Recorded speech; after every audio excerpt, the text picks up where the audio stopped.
So, I have a little bit of a problem with vlogging, especially in this season, because in my mind, vlogging is all about these like fancy trips and you doing cool stuff in your life.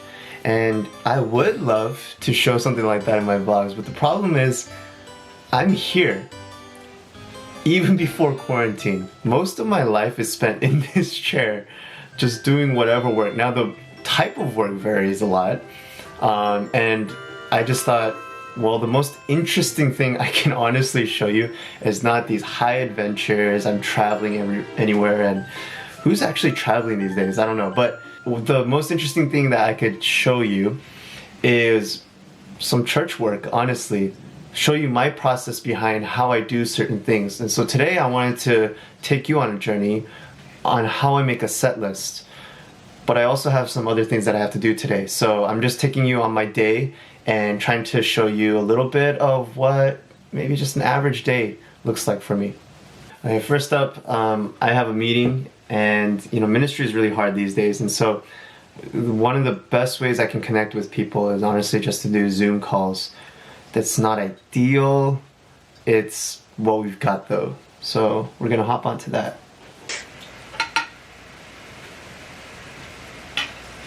You good? Yeah, okay, I'm ready.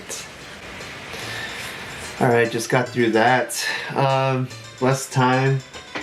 But yeah, let's go through our set list planning and see how I kind of process things. First and foremost, and I know this might be a given, but you gotta pray. Yeah, like if you just want to talk about the work, you can make it so easily. But what we're doing here is we're crafting a time where people can worship God. Now, it doesn't just rest on you, but if we are given that opportunity, we want to make sure that we do the best that we can with the opportunities given. So, take some time to pray. I'm going to skip over that time because that's a little bit personal and intimate with God and me, and I just feel weird about recording a camera while doing that. We're going to skip that to here.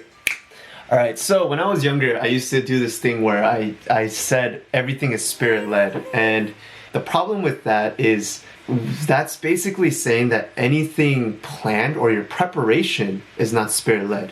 But that's why prayer is so powerful, because while you're preparing, you have this intention the whole time that, God, I want people to worship you, and you're asking the Spirit to kind of guide you in the preparation of things. So it's much more important for us to start with prayer.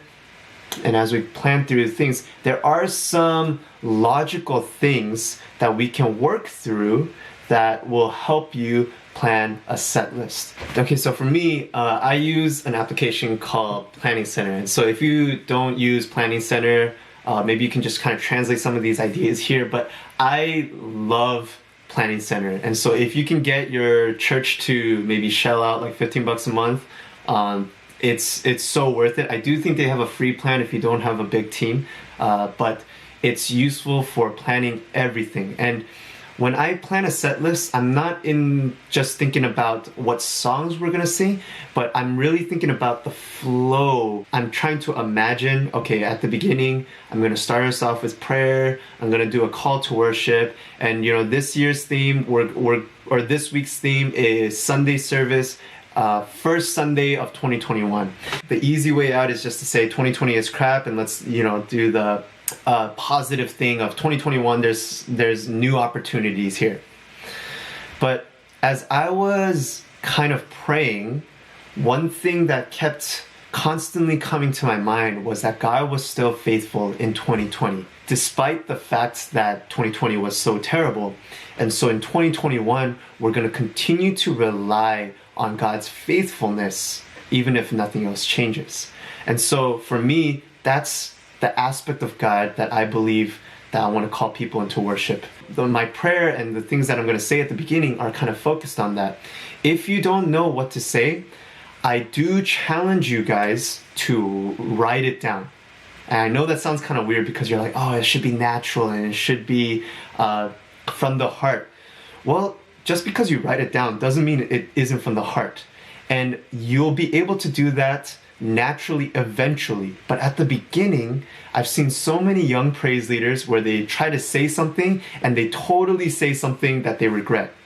If you write it down beforehand and kind of internalize it, you don't have to read off the script, but you know where you want to go.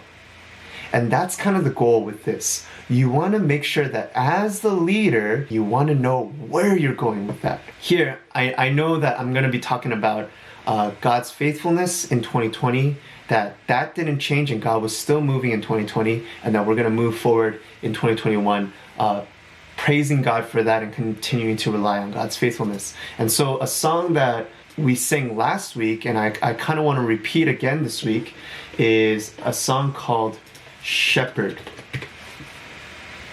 This is by Bethel. If you have your opinions on Bethel, yeah, I understand, right?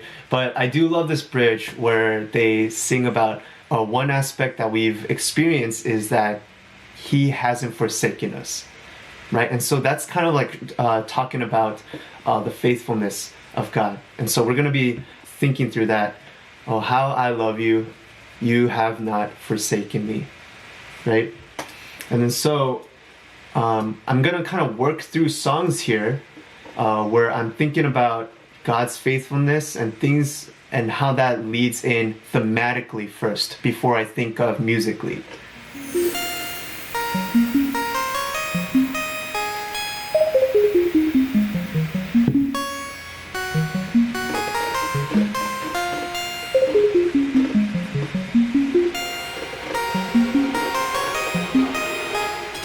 Okay, so I made my selection. I believe that these two songs are going to work really well together, and we're going to sing it through the offering song because we see that God has not forsaken us, and what does that allow us to do? That God is trustworthy, and we're going to continue to trust in Him.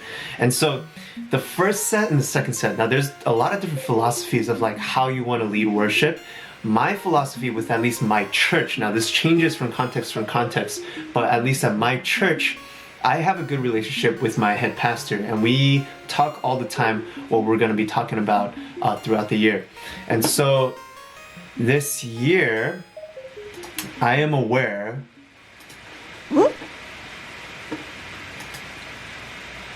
he's going to be talking about the New Year's and what we should look forward to, and we're going to be setting the vision and how we want to abide in Christ and all of these things. And so I tend to have the second set as a place where we kind of respond to the message. Now, I know there are some people that say that we shouldn't do that because how are you going to find a song that is so specific to that? That's not the point. The point is if thematically, if people are emotionally and mentally at a certain place, the natural flow from that place to a different song can be a little bit jarring.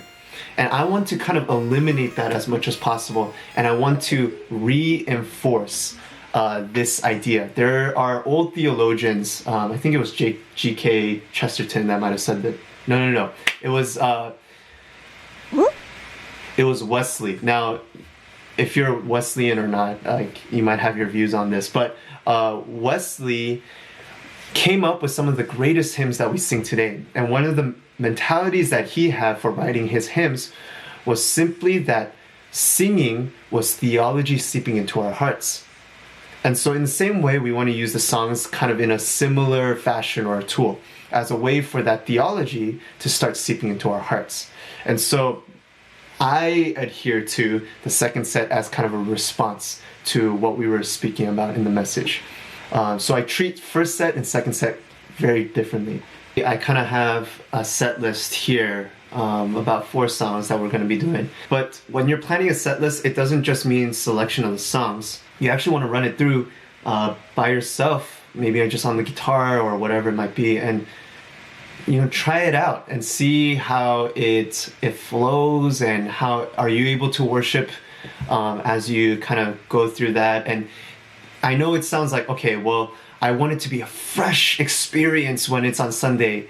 But if you're asking the praise team to practice before Sunday, you as the leader are doing the preparation work where you prep and then you go to the praise team and there they will be able to follow your lead, and then you'll be able to lead others together. The more preparation that you do beforehand, the less of a headache it'll be for other people, the better leader you will be for your team, the better leader you will be for people at your church. And one big benefit of doing it this way is that if you understand the inner workings of your set list really well, that means when you need to shift or maybe call an audible, then you're going to be able to do it really easily because you know it so well. So this makes it better for being Spirit-led, because you'll be better equipped for how you're going to lead. So I'm going to run through this set list myself, see how it works, and then I'll see you in a little bit.